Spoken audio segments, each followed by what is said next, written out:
अस्सलाम वालेकुम my YouTube family. उम्मीद करती हूँ आप लोग सब ठीक ठाक हैं।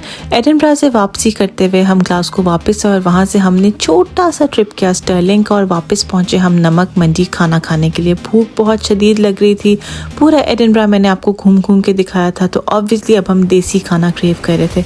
नमक मंडी का सेटअप बहुत ही वाइब्रेंट था और ऐसे लग रहा था कि जैसे आप पाकिस्तान के किसी बेहतरीन से पेशावरी या अफ़गानी रेस्टोरेंट पे बैठे हुए। खाना बहुत लजीज था। वापसी करते हुए हम दोबारा गए रिवर साइड म्यूज़ियम, क्योंकि मैं आपको वो पूरा नहीं दिखा सकी थी। और अगर ग्लासगो आए और रिवर साइड म्यूज़ियम ना आए तो क्या ग्लासगो आए। ये म्यूज़ियम एक टाइम ट्रैवल प्लेटफॉर्म है। यहाँ पे वो चीज़ें जो या तो चलती थी या चल रही हैं। दुनिया ने तेरी याद से बेगाना कर दिया, तुझसे भी दिल फरेब है गमे रोज़गार। जी हाँ, ये चमक चलो वैन आपको यहाँ भी नजर आएगी। ये रेट्रो स्टाइल पुलिस कार है जो नाके पे तो खड़ी होती थी, लेकिन इसमें जीपीएस नहीं होता था। ये वो पुरानी ट्रेन है जो कि डीजल पे नहीं चलती थी, कोयले पे चलती थी, असली स्टीम पावर। आजकल के दौर में जहाँ इलेक्ट्रिक बुलेट ट्रेन्स हैं, वहाँ ये इंजन आजकल के बच्चों को समझ में नहीं आएगा। वैसे तो म्यूजियम की चीज़ें पुरानी होती हैं, लेकिन ये फ्रॉक्स टाइमलेस हैं। ये 100% एलिगेंस किसी रनवे से नहीं आए, हिस्ट्री के पेजेस से आए हैं। इन ड्रेसेस को पहनकर फुल ब्रिटिश हीरोइन वाइब्स आती होंगी। आप देख के बताएं, आ रही है ना ओल्ड मनी वाइब्स। लंदन हो या Glasgow, these buses are iconic और इनके एड्स भी ऐसे अमेजिंगली ड्रामेटिक के बस।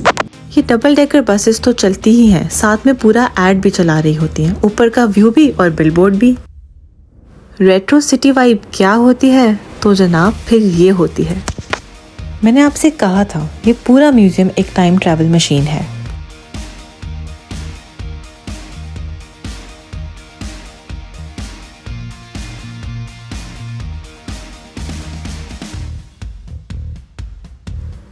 ये है वो जगह जहाँ शफल नहीं स्पिन करना होता है।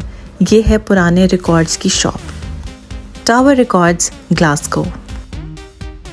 इस शॉप पे आपको पुरानी बोर्ड गेम्स भी मिलेंगी जो कि आपकी दोस्ती के साथ साथ पुरानी यादों को भी ताज़ा करेंगी। ये वो ज़माना है जब स्क्रीन टाइम का कोई कॉन्सेप्ट नहीं था और ये वो पुराने टॉयज़ और बोर्ड गेम्स हैं जिनमें दोस्ती और कंपटीशन दोनों ज़बरदस्त होता है। खेल खेल में सिखाए गए स्ट्रैटेजीज और पेशेंस, ये वो लाइफ लेसन्स हैं जो आपको ज़िंदगी भर काम आते हैं।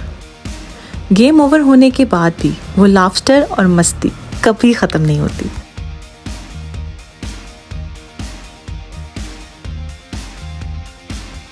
ये आइकॉनिक रेड टेलीफोन बूथ यादों का एक पिटारा है। इस ओल्ड इंटीरियर शॉप ने वक्त को रोक के रखा है। हर पीस अपने आप में एक कहानी सुनाता है। हर फर्नीचर और डेकोरेशन पीस में छुपा है एक पुराना ज़माना, चाहे वो लैंप हो, आपके किसी चेयर का डिज़ाइन हो या और कुछ भी।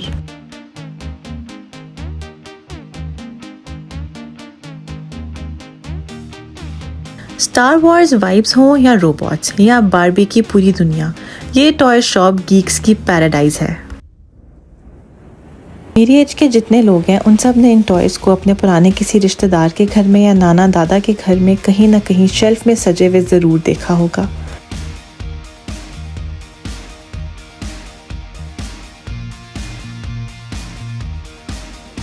इन पुरानी गलियों में चलते चलते आपको यहाँ के ज़माने के गेमिंग जोन्स भी नज़र आएंगे, बिल्कुल ऐसे।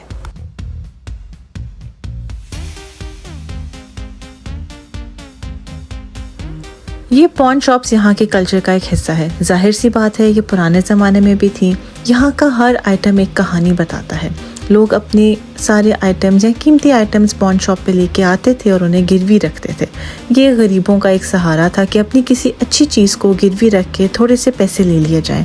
बाद में छुड़ा सकें तो ठीक है, ना छुड़ा सकें तो वो चीज़ किसी और का नसीब। इस पॉन शॉप पे बहुत से लोग आए होंगे। कुछ लोगों की कहानियाँ और उन्होंने अपनी चीज़ गिरवी रखते हुए जो बातें की वो यहाँ पे लिखी हुई थी। बेसिक मसला उस ज़माने में भी यही था कि कमाने वाला एक था और खाने वाले 5। ये शॉप उस ज़माने के किसी कार डीलर को रिप्रेजेंट करती है जिसके पास बहुत सी गाड़ियाँ आती थी, लोग वहाँ से उनको ख़रीदते थे डेफिनेटली सेकंड हैंड। और यहाँ पे एक बोर्ड लगा था जिसके ऊपर उस ज़माने की सारे अच्छे ब्रांड की गाड़ियों के रेट लिखे हुए थे। ये देखिए, मिनी कूपर उस ज़माने 640 पाउंड की थी।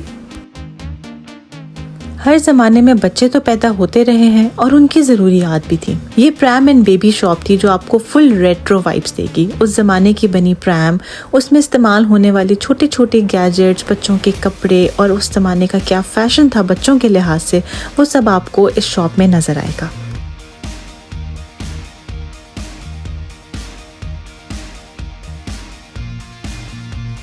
इस शॉप में एक पुरानी माँ की शॉपिंग लिस्ट एक नई माँ के लिए हेरिटेज बन गई।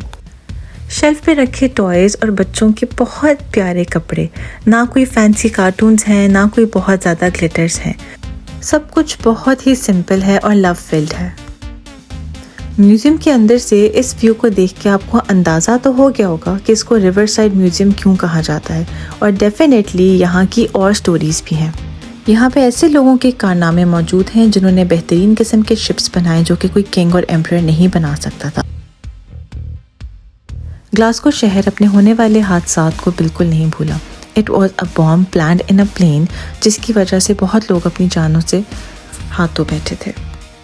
इस दीवार पे बने इस मैप से आपको पता चलेगा कि ग्लासगो शहर में क्या क्या होता था, सिटी सेंटर कैसा था और बाकी दीगर डिटेल्स जो यहाँ पे लिखी हुई हैं।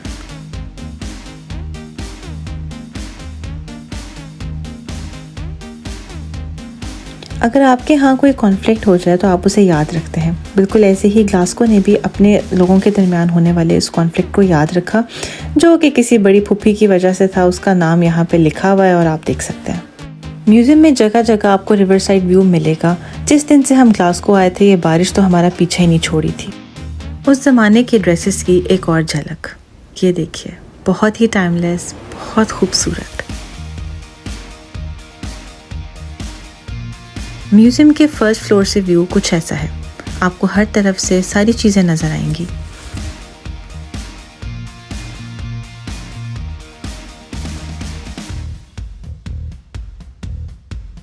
इस म्यूज़ियम में ऐसी चीज़ें भी मौजूद थीं जो कि लॉन्च की गई, लेकिन वो लोगों को भी बहुत ज़्यादा पसंद नहीं आई।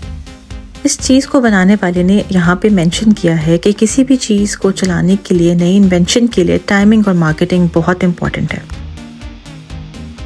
इंसान को ज़मीन पे रहना तो पसंद नहीं है। वो दुनिया में तरह तरह के उड़ने के तरीके ढूंढता रहा है, लेकिन फिर तितली उड़ी, उड़ ना सकी। जहाज़ चलते थे, तूफ़ान आते थे, लेकिन लोग कभी रुकते नहीं थे। उनकी कहानियाँ यहाँ पे मौजूद हैं। ये वाला स्टैचू एक ऐसे शिप पे लगा था जो बहुत से इमिग्रेंट्स को न्यूजीलैंड लेके गया था। चाहे बच्चा हो या बड़ा, रोड सेंस बहुत ज़रूरी है। ये बहुत ज़रूरी है सीखना कि जब आप रोड पे चल रहे हों, गाड़ी चला रहे हों, साइकिल या बाइक चला रहे हों, तो आपने कैसे करना है। ये सारी बुकलेट्स, ब्रोशर्स और ये सारी बुक्स बच्चों को रोड सेफ्टी और रोड सेंस देने के लिए हैं, और इस तरह से उसका प्रैक्टिकल भी सिखाया जा रहा है। Surprise, the best defence. उस ज़माने शिप्स को ऐसे बनाया जाता था जैसे कोई परिंदा समंदर में हो, ताकि किसी और वॉरशिप को ये ना पता चल सके कि आगे कोई शिप चल रहा है या हमारा कोई एनिमी आ चुका है। अगर आप म्यूज़ियम देख देख के थक जाएं तो यहाँ पे हल्की फुल्की स्नैकिंग का भी इंतज़ाम है। मैं ग्राउंड फ्लोर पर वापस आ चुकी हूँ और यहाँ मैंने एक ऐसी बस देखी जिसके अंदर एक वार्निंग लगी हुई थी, किलर स्पिट। उस ज़माने टीबी बहुत ज़्यादा आम था और अगर कोई यहाँ पे बस में स्पिट करता था तो उसको 150 पाउंड का फ़ाइन भरना पड़ता था, क्योंकि इलाज नहीं था और लोग मर जाते थे। सॉरी, बस नहीं, ये एक ट्रैम थी जिसके अंदर ये वार्निंग साइन लगा हुआ था। अच्छी सवारी रखना किसको नहीं पसंद। ये उस ज़माने की बेहतरीन सवारियाँ थीं, बेहतरीन गाड़ियाँ, उस ज़माने के स्टेटस सिंबल्स।